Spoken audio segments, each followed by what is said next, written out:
cried Annie. The skinny dog barked and jumped around happily. Jack was hanging a few feet off the ground with a rope around his ankle. His glasses and hat and bag had fallen to the ground. Jack felt the blood rushing to his head. "I must have stepped into a hunting trap," he said in a strangled voice. "I'll free you," Annie said. She tried to reach the rope, but it was too high. Jack heard voices over the wild barking of the dog. A blur of people gathered around him and Annie. "Oh, mercy!" a woman cried. "We have caught a boy," a man said. The dog licked Jack's face. "Help," said Jack. A burly man shooed the dog away, then grabbed Jack. Another cut the rope with a knife. Then they gently lowered Jack to the ground. Jack sat in the leaves, feeling dizzy. He took the rope off his foot and rubbed his ankle. "Here," said Annie, handing Jack his glasses, hat, and bag. He put them all on and stood up. Now he could see. About 40 or 50 pilgrims, men, women, and lots of children, stared at him and Annie. Some of the children were laughing. The girls were dressed just like the women. The boys were dressed just like the men. One person, though, looked different from everyone else in the crowd. His skin was brown, a deer skin hung over his shoulder. His black hair was braided and had a feather in it. "Is that Squanto?" Jack wondered. "The Wampanoag Indian who helped out the pilgrims?" 2 pilgrim men stepped forward. One had a smile on his face. The other was frowning. "Good day," the friendly-looking man said. "Who art thou?" "I'm Annie," said Annie. "This is my brother Jack. We come in peace." "Welcome to Plymouth Colony," said the man. "I am Governor Bradford. This is Captain Standish." Captain Standish kept frowning. He carried a long gun over his shoulder. "Oh, wow," said Annie. "Wow," said Captain Standish. "Wow?" whispered others as if they didn't understand. "I've just heard a lot about you," said Annie. She looked around.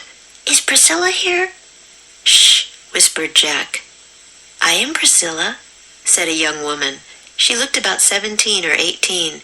Her face looked weary, and her eyes were sad. "Hi," said Annie shyly. "I was you." "Annie," warned Jack. "That was me?" Priscilla asked. She sounded puzzled. "Never mind my sister," said Jack. "She's nuts." "Nuts?" repeated Priscilla. "Nuts?" whispered others. "Oh, brother," said Jack with a nervous laugh. "Oh, brother?" repeated Priscilla. Annie giggled. Never mind," said Jack. "That's just how we say things at home." "And where is thy home?" Captain Standish asked. He didn't sound as friendly as Governor Bradford or Priscilla. We live in a village up north," said Jack. "Our parents sent us here to," he remembered something from their research book, "to learn how to grow corn." "But how and when did your family come to America?" the captain asked. Jack was worried. Now that he had started making up a story, he couldn't back out. Luckily, he remembered something else from their book. "We sailed to America with Captain John Smith," he said. "When he was exploring the coast. Annie and I were babies then." "Ah, indeed," said Governor Bradford. Jack nodded. "Indeed," he said. "I believe Squanto knew Captain John Smith when he was in Plymouth," said Captain Standish. "Perhaps he remembers thee." Everyone in the crowd turned to the man with the braid. Oh no, thought Jack. He knew Squanto wouldn't remember them. "These children say they sailed with Captain John Smith," Governor Bradford said to Squanto. "Dost thou remember 2 wee babes named Jack and Annie?" Squanto moved closer to Jack and Annie. He looked carefully at their faces. Jack held his breath. His heart pounded. Squanto turned to the governor. "Yes," he said quietly, "I remember." Chapter 4. We Fish. Annie grinned. "Good day, Squanto," she said. "Good day, Annie," said Squanto. He smiled at her and Jack. Jack was too surprised to speak. Why did Squanto say he remembers us? He wondered.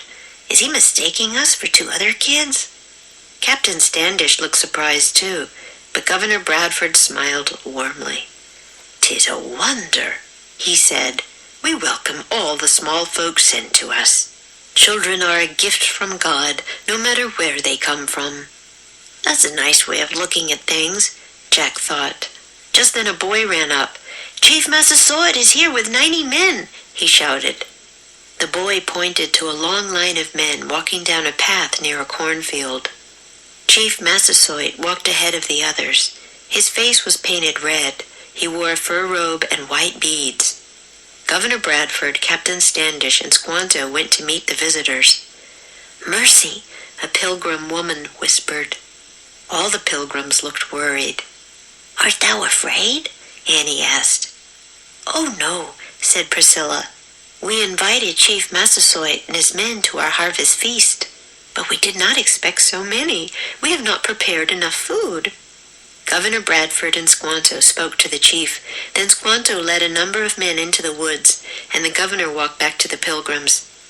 "The Wampanoag men will hunt more deer," he said, "but we must also bring more food to the table. Priscilla, please tell the young folk what they must do."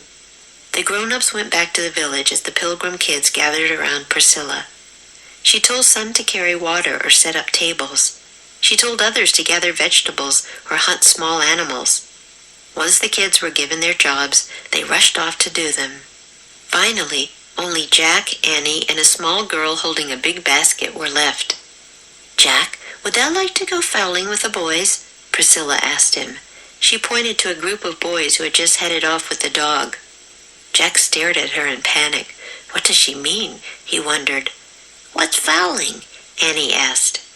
"Thou dost not know," said the little girl. "'Tis hunting water birds, of course."